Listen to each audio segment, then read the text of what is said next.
ಅದಕ್ಕೆ ಹಿಂದುತ್ವಕ್ಕೆ ಸರಿಯಾದ ಬೆಲೆ ಸಿಗಬೇಕು, ಸಂಘಟನೆಯಲ್ಲೂ ಕೂಡ ಹಿಂದುತ್ವಕ್ಕೆ ಬೆಲೆ ಸಿಗಬೇಕು ಅನ್ನೋ ಉದ್ದೇಶದಿಂದ ನಾನು ಚುನಾವಣೆ ಸ್ಪರ್ಧೆ ಮಾಡಿದ್ದೀನಿ. ಇದನ್ನು ಒಂದು ಹೇಳಿದ್ದೀನಿ.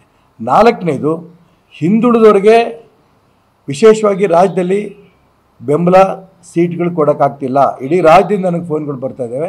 ಒಬ್ಬೊಬ್ಬರಿಗೂ ಕೊಡಲಿಲ್ಲ, ಯಾವ ನ್ಯಾಯ? ಹಿಂದುಳಿದವ್ರಿಗೆ ಯಾಕೆ ಮೋಸ ಮಾಡ್ತಾ ಇದ್ದೀರಿ? ಈ ಮಾತನ್ನು ಕೂಡ ಹೇಳ್ತಾ ಇದ್ದಾರೆ.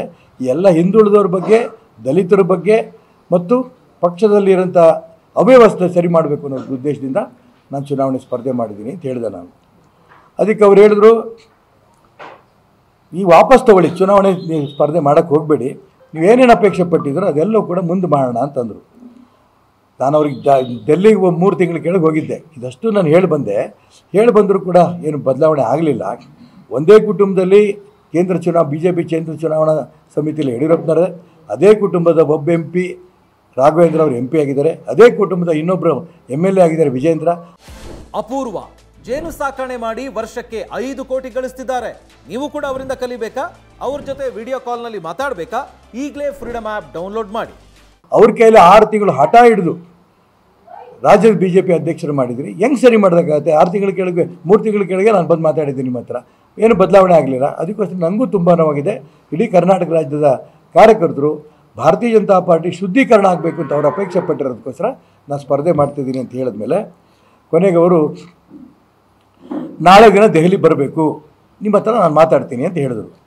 ನಾನು ನಿಮ್ಮ ದೊಡ್ಡವರಿದ್ದೀರಿ, ದೊಡ್ಡವ್ರ ಮಾತನ್ನು ನಾನು ಮೀರಿದೇನಂತ ಭಾವನೆ ಬರಬಾರ್ದು. ನಾನು ಖಂಡಿತ ದೆಹಲಿಗೆ ಬರ್ತೀನಿ. ದೆಹಲಿ ಬಂದಾಗಲೂ ಕೂಡ ನನಗೆ ಚುನಾವಣೆಯಿಂದ ವಾಪಸ್ ತಗೊಳ್ಳಿ ಏನಂತ ನೀವು ಸೂಚನೆ ಕೊಡಬೇಡಿ, ಕೊಟ್ಟರೆ ಮಾತ್ರ ಸಮಸ್ಯೆ ಆಗುತ್ತೆ ಅಂದೆ. ನಾನು ಸೂಚನೆ ಕೊಡಲ್ಲಪ್ಪ ನಿಮಗೆ, ನಾನು ಪ್ರಾರ್ಥನೆ ಮಾಡ್ತೀನಿ ಅಂದರು. ಅಯ್ಯೋ ಭಾರಿ ದೊಡ್ಡವ್ರು ನೀವು, ನನಗೆ ಪ್ರಾರ್ಥನೆ ಮಾಡೋಂಥ ಅವಶ್ಯಕತೆ ಖಂಡಿತ ಇಲ್ಲ.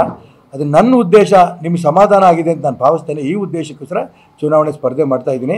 ಚುನಾವಣೆ ಸ್ಪರ್ಧೆ ಮಾಡ್ತಾ ಇರೋಂಥ ಸಂದರ್ಭದಲ್ಲಿ ಇಂಥ ಒಂದು ವಾತಾವರಣ ಬರುತ್ತೆ ನನ್ನ ಪರವಾಗಿ ಅನ್ನೋದು ನಾನು ಅಂದ್ಕೊಂಡಿರಲಿಲ್ಲ. ಈಗ 100ಕ್ಕೆ 100 ನಾನು ಗೆಲ್ತೇನೆ. ಗೆದ್ದು ಪಕ್ಷವನ್ನು ಶುದ್ಧೀಕರಣ ಮಾಡೋದಕ್ಕೂ ಯಾವ ಉದ್ದೇಶದಿಂದ ನಾನು ಚುನಾವಣೆ ನಿಲ್ಲಕೊಟ್ಟಿದ್ದೀನೋ ಅದೆಲ್ಲೂ ಅನುಕೂಲ ಆಗುತ್ತೆ, ನಂಗೆ ಸಹಕಾರ ಕೊಡಿ ಅಂತ ಕೇಳಿದೆ. ಮತ್ತೆ ಹೇಳಿದ್ರು ಅವರು, ನಿಮ್ಮ ಮಗನ ಭವಿಷ್ಯನೂ ನಾವು ನೋಡಬೇಕಾಗುತ್ತೆ ಅಂತ ಮಾತನ್ನು ಹೇಳಿದ್ರು. ನಾನು ನನ್ನ ಮಗನಿಗೆ ಪರ್ಸನಲಾಗಿ ಮಾತಾಡಿದ್ದೀನಿ. ನನ್ನ ಭವಿಷ್ಯದ ಬಗ್ಗೆ ಖಂಡಿತ ನೀವು ಚಿಂತೆ ಮಾಡಬೇಡಿ. ರಾಜ್ಯದ ಭಾರತೀಯ ಜನತಾ ಪಾರ್ಟಿ ಒಳ್ಳೆಯದಾದರೆ, ರಾಜ್ಯದ ಕಾರ್ಯಕರ್ತರು ಒಳ್ಳೆಯದಾದರೆ ಅದೇ ಸಾಕು, ನೀವೇನು ತೀರ್ಮಾನ ತಗೋತೀರೋ ಅದಕ್ಕೆ ನಾನು ಬದ್ಧ ಅಂತ ನನ್ನ ಮಗನೂ ಕೂಡ ಹೇಳಿದ್ದಾರೆ. ಹಾಗಾಗಿ ಯಾವುದೇ ಕಾರಣಕ್ಕೂ ನನ್ನ ಮಗನ ಮೀರಿ ನಾನು ಹೋಗ್ತಾ ಇಲ್ಲ. ಎಲ್ಲರೂ ಸೇರಿ ಈ ಅಭಿಪ್ರಾಯ ತಗೊಂಡಿದ್ದೀವಿ. ಮತ್ತೆಲ್ಲ ನಮ್ಮ ಕಾರ್ಯಕರ್ತರು, ರಾಜ್ಯದಲ್ಲಿರುವಂಥ ಕಾರ್ಯಕರ್ತರು, ಅನೇಕ ಪರಿವಾರದ ಪ್ರಮುಖರು, ಹಿಂದೂ ಸಂಘಟನೆ ಪ್ರಮುಖರು ಇಡೀ ಜಿಲ್ಲೆಯಲ್ಲಿ ನನ್ನ ಜೊತೆ ನಿಂತಿದ್ದಾರೆ. ಹಿಂದುತ್ವದ ಬಗ್ಗೆ ಹೋರಾಟ ಮಾಡ್ತಿದ್ದಾರೆ. ಈಶ್ವರಪ್ಪ ಅವ್ರಿಗೆ ಅನ್ಯಾಯ ಆಗಿದೆ, ಅದ್ರ ವಿರುದ್ಧ ಹೋರಾಟ ಮಾಡ್ತಿದ್ದಾರೆ. ಆ ಒಂದು ಭಾವನೆ ಎಲ್ರಿಗೂ ಇರೋದ್ರಿಂದ ನಾನು ಚುನಾವಣೆ ಸ್ಪರ್ಧೆ ಮಾಡ್ತಾ ಇದ್ದೀನಿ ಅಂತ ಹೇಳಿದ್ದೀನಿ. ಸಂಪೂರ್ಣ ಮಾತಾಡೋಣ ಅಂತ ಹೇಳಿದ್ದಾರೆ.